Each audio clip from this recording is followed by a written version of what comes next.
Hi everybody. Today I'm going to talk to you about why you should treat your marketing how you would treat animal print. And in honor of the occasion, I'm actually wearing animal print. Don't worry, this will all come clear in a second. So, in life, we all know the value of ownership. So, we strive to own homes so that we can build equity. We strive to own cars so that we can drop a monthly payment. We strive to own our mistakes in the form of apologies so that people will forgive us and like us more. Ownership has never been lost on us as having a point of value. But in digital marketing, I notice that those lines get blurred very, very often. And I don't want you to fall in that trap. So today I want to talk about owning your assets online in your marketing. Now, the reason I'm talking about this today is because Facebook recently announced that they were launching a whole bunch of additional features, namely all revolving around messaging. So click to message about products, services, etc. And people have asked me, should I be looking into this? How should I be using this in my business, etc. Just as people asked me about Facebook Shops when they were first launched. How should I immediately incorporate this? Okay, and my answer to those things are, we need to keep our eye on the trends, but we need to do what we know worked yesterday, even a year ago, in the meantime, so that we can continue to own our assets and make our conversions. Now, here's what I mean. If you were to go back and forth and message people on Facebook or Instagram with this new technology, or if you were to sell something via Facebook or Instagram shops, you don't own that data that was achieved through those interactions.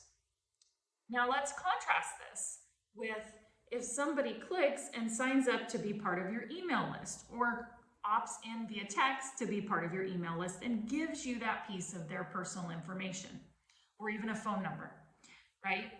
Now all of a sudden you own this information. You pay monthly for an email marketing program, a CRM database, for your website where you may house your commerce that people buy from your website, right? You own these assets because you pay for them.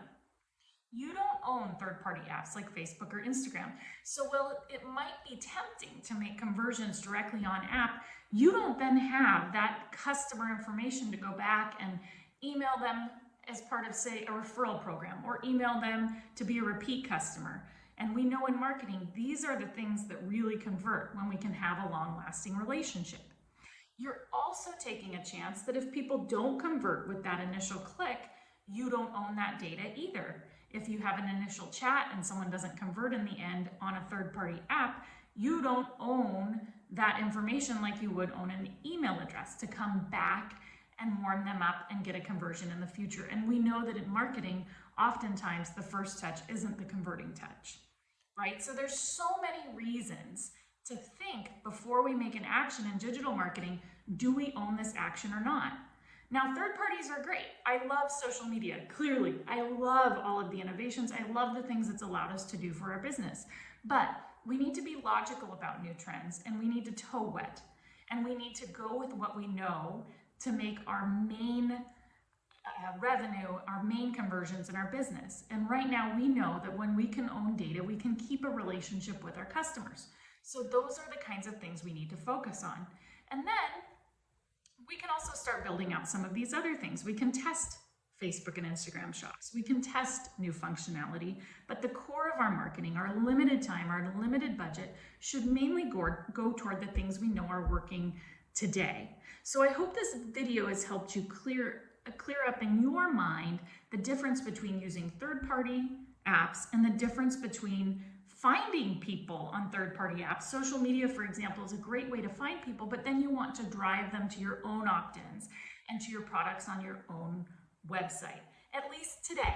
That's what we know today works and converts in marketing, and conversions are what marketing is all about. It's easy to get caught up in the clicks. It's easy to get caught up in the new functionality. In fact, a lot of third-party marketers that want to get you more clicks and more traffic will measure success in clicks. But we know as smart marketers that it's about conversions. And we're more likely to convert in a space that we own than we are in a space that we don't own because we have the control. So here's why digital marketing ownership is kind of like leopard print. So when leopard print came in style, or went back on the runways, I should say, a few years ago.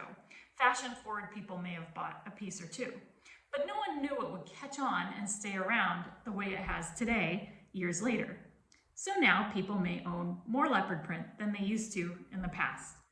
But most people didn't go and build up their entire closets in leopard print. And that's the way I want you to treat digital marketing. And if you're not a leopard print or fashion person, you can convert this example to whatever works for you. But again, stick with what is working today and toe what into the things that might or might not work tomorrow. Thanks for watching. I'll see you next time.